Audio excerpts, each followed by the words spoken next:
fotoperiodista, trabaja en La Diaria y en Ad Hoc Fotos, cooperativa de fotógrafos. Desde hace 5 años desarrolla su labor fotoperiodística, trabajando para diversos medios de comunicación nacionales e internacionales y agencias de noticias internacionales. Colabora desde la fotografía con diversos movimientos sociales e integra el colectivo de fotografía militante Revelar.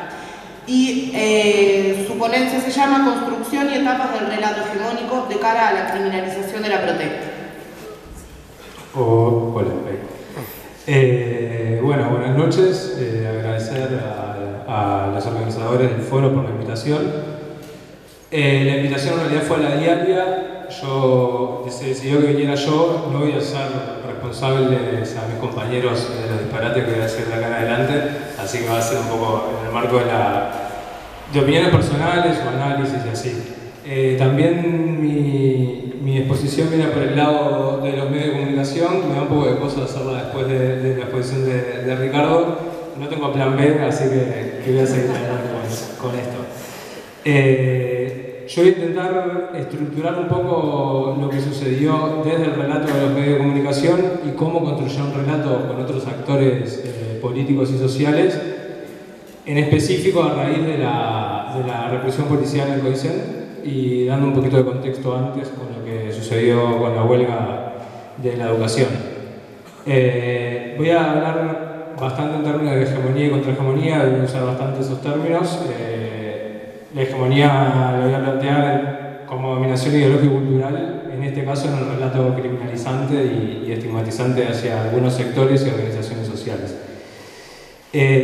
Para dar un poco de contexto, bueno, dar inicio un poco a este proceso de criminalización mucho antes de lo que pasó después del CODICEN, y cómo comienza la estigmatización con el inicio de la huelga. O sea, cuando determinadas organizaciones sociales o determinadas organizaciones del campo popular deciden emprender una pelea, ahí automáticamente el mecanismo de la estigmatización empieza a operar. Y empieza a operar desde los medios de comunicación, pero aliados con la clase política, con la derecha, con el gobierno y con los sectores de mayor obsecuencia dentro del Frente Amplio, que respaldan ese relato, digamos, que se empieza a iniciar ahí.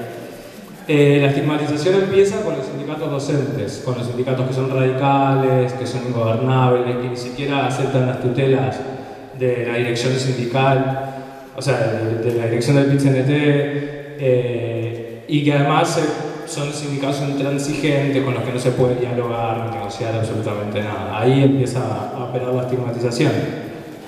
Casi que se responsabiliza a esos sindicatos por el estado general de la educación, por la pérdida de clases. Ahí también los medios de comunicación juegan un rol clave. El Observador en particular se encarnizó durante todo el conflicto de la educación con los sindicatos docentes en particular. Gabriel Pereira, su director, de forma más clara, digamos. Y ahí los medios empiezan a generar el clima y a señalar con el dedo a los sectores sobre los que iba a operar después la criminalización. Generan el clima, construyen opinión y luego el gobierno recoge los frutos de esa estigmatización que se inicia cuando se inicia el conflicto, cuando se inicia la huelga de la educación. Luego de generar el clima, el gobierno decide, una vez con toda la piscina más o menos construida y llena de agua, tirarse de lleno y zambullirse con el primer embate represivo, que es la declaración de la esencialidad. Como todos sabemos, el cálculo político del gobierno fue, por lo menos, no propio de un estadista, y le erraron por todas partes en términos políticos, ¿no? De hecho, a la esencialidad se le respondió con unas movilizaciones multitudinarias que lograron nuclear a todos los sectores que estaban en pelea de cara al presupuesto de la educación, y sindicatos que solidariamente apoyaron y rodearon el conflicto. A la esencialidad se la vence con movilizaciones, se la vence con decenas de miles movilizados en la calle y articulando con diversos sectores sociales. El conflicto en la educación sigue, la lucha por el presupuesto sigue el conflicto por el presupuesto en general con otros sectores y otros sindicatos, y llegamos, haciendo como un poco, esto era como el marco un poco más general y más de contexto, llegamos a una ocupación estudiantil de estudiantes de secundaria que deciden ocupar el CODICEN de cara a poder generar mesas de negociación que permitieran desarrollar un mensaje complementario en la ley del presupuesto nacional que generara mayor presupuesto para la educación pública. La ocupación fue completamente ignorada y ninguneada por los medios de comunicación, o sea, no hubo ningún tipo de cobertura de los medios, creo que alguna en un portal de internet o así, pero no hubo una cobertura mediática de la ocupación. Los medios eliminan el conflicto de la educación de la agenda, había estado en la agenda durante un mes, había sido portada casi que a diario, y lo eliminan, deciden sacarlo del mapa y el conflicto de la educación terminó, se extinguió o no existió más. Así es que aíslan a la ocupación de los estudiantes de secundaria. Entonces el hecho, no objetivamente porque ningún hecho se puede trazar desde la objetividad, pero un poco lo que podríamos decir es que estudiantes de secundaria, adolescentes, ocupan el Consejo Directivo Central en reclamo de mayor presupuesto para la educación pública. No estamos diciendo ni objetivizando nada, sino que era un poco lo que sucedió. Además podemos decir que los estudiantes de secundaria desde el día 1 de la ocupación hacen una convocatoria a todo un cinturón de contención de organizaciones sociales y colectivos que acudieron al llamado estudiantil para rodear de solidaridad la ocupación. Desde el día 1 de la ocupación, en las afueras había guardias permanentes, compañeros que estaban organizados y se rotaban, militantes sindicales, sociales, militantes sueltos de todos lados, que estuvieron a la vuelta de la ocupación. Estuvieron en amenaza de sitio el sábado a la noche después de la ocupación, el domingo de madrugada, y bueno, estuvieron a correr de toda la ocupación. Eso no salió en ningún medio. Entre ellos había, claro, militantes del sindicato del taxi y militantes de Plenaria Amor y Justicia y de otra decena de organizaciones y colectivos.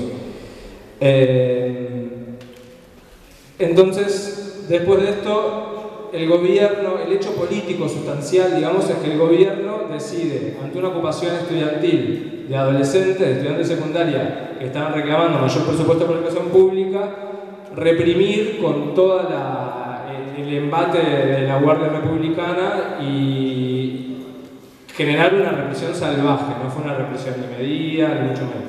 Una salvaje represión a todo lo que se moviera y además dar un mensaje claro a lo que siguiera dispuesto a luchar, a pelear y a tomar las medidas que fueran necesarias y también a organizarse o a tomar decisiones por fuera de las tutelas del gobierno y de organizaciones sociales o dirigencias de organizaciones sociales que un poco han funcionado como no me sale la palabra,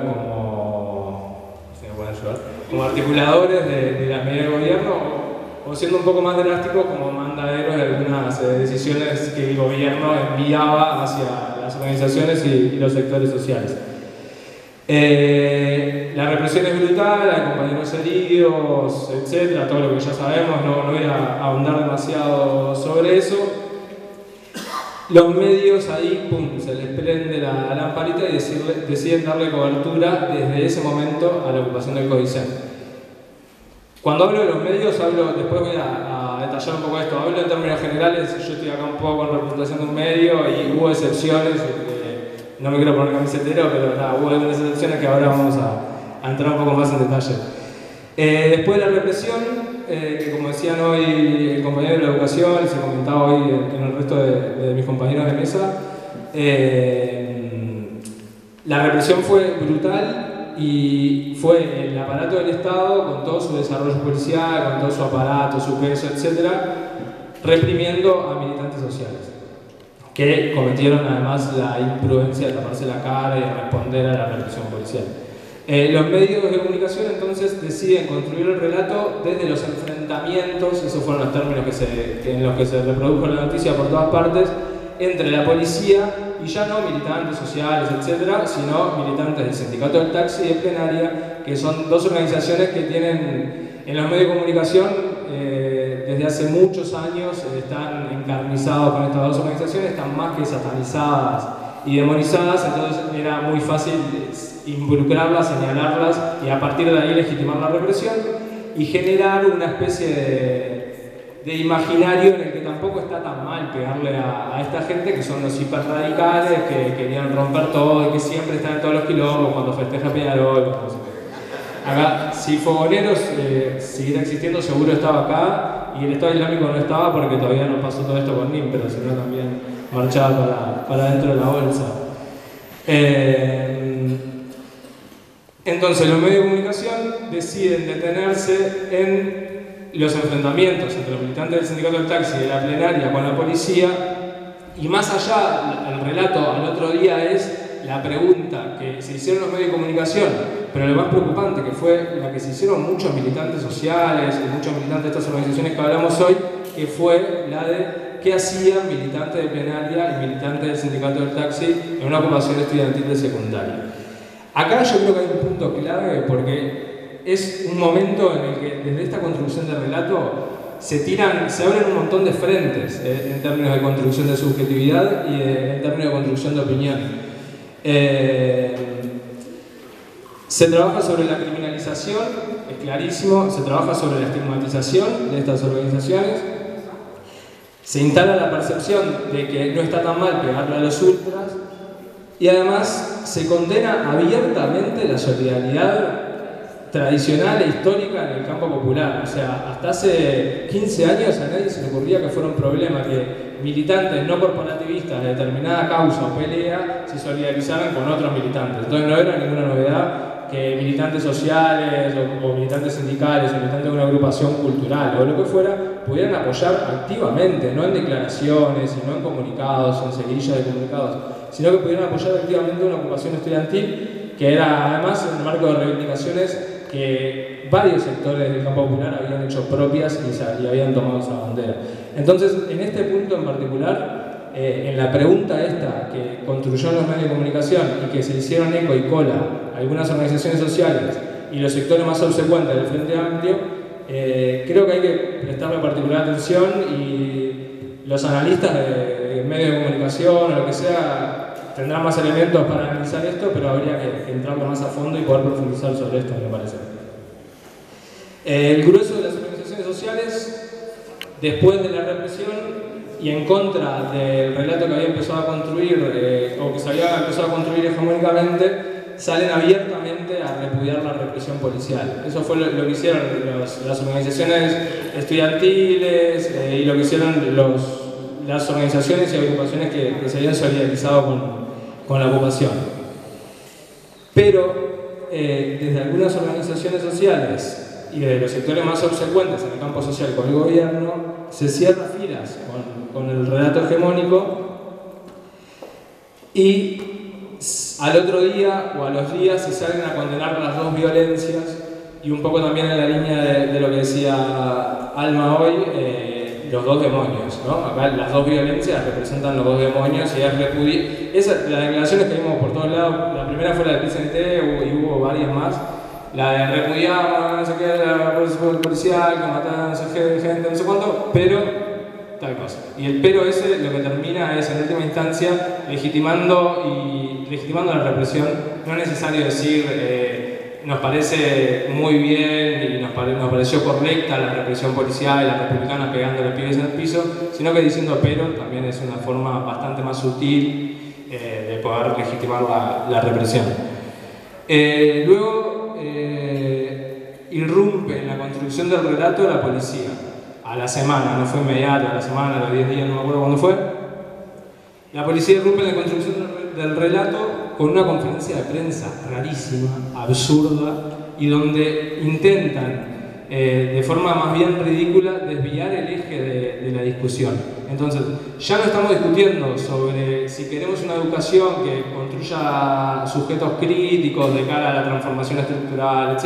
Ya no estamos discutiendo ni siquiera sobre un programa educativo. Ya no estamos discutiendo sobre la necesidad o no del 6% del PBI para la educación pública, ni siquiera terminamos discutiendo lo salvaje de la represión a pibes que estaban ocupando el COICEN, sino que la policía decide y casi que le impera a los medios que discutamos sobre si se pegó abiertamente o no en el tercer piso.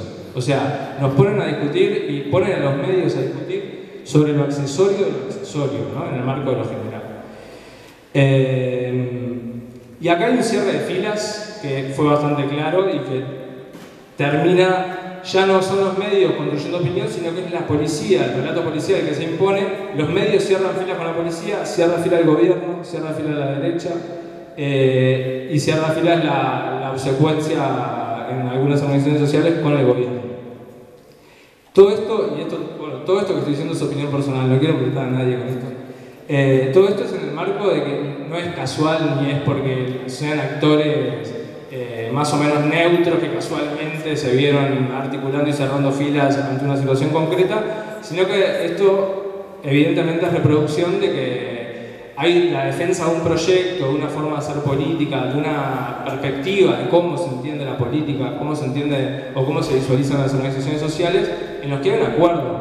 Claro que entre ellos tienen matices, hay rupturas, hay fisuras en temas más o menos concretos, pero después en el proyecto general, que es la consolidación de una democracia de este tipo, que es la no superación del capitalismo, etc., hay consenso, y ese consenso se hace carne y se expresa más claramente cuando suceden este tipo de cosas. Bueno, luego sigue la Casa de Brujas en los días siguientes, más o menos a los 5 o 6 días de la represión, no me acuerdo bien los tiempos. Ahí va. Eso, a los 6 días, ya dijo el Panza, arranca la Casa de Brujas, y bueno, arranca una Casa de Brujas con procedimientos de inteligencia policial más bien oscuros y rozando ilegalidades. El Panza después nos podrá contar si están rozando ilegalidades o no, ya te encajo un tema ahí. Y los medios acá se abocaron a hacer un conteo de la cantidad de procesados. O sea, no hubo mención de ningún tipo ni de los procedimientos, ni de anuncio de los procedimientos y demás.